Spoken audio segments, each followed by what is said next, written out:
ஜெபம் டிவி நேயர்களே, இப்பொழுது ஒரு முக்கியமான ஜெப குறிப்பிற்காக நாம் ஜெபிக்க போகிறோம். நீங்களும் எங்களோடு இணைந்து உருக்கமாக ஜெபியுங்கள்.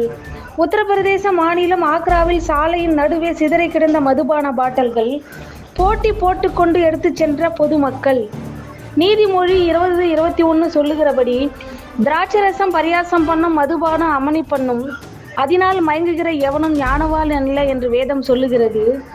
போதை பழக்கத்தினால் மற்றவர்களை பரியாசம் செய்யாமலும் அமளி பண்ணாமலும் குடும்பங்களின் வறுமையை மற்றும் குழந்தைகளின் எதிர்காலத்தை உணர்ந்து மது பாட்டில் தெருவில் இருந்தாலும் அதை யாரும் தொடாத ஒரு சமுதாயம் உருவாக நாம் பாரத்தோடு ஜெபிப்போம்.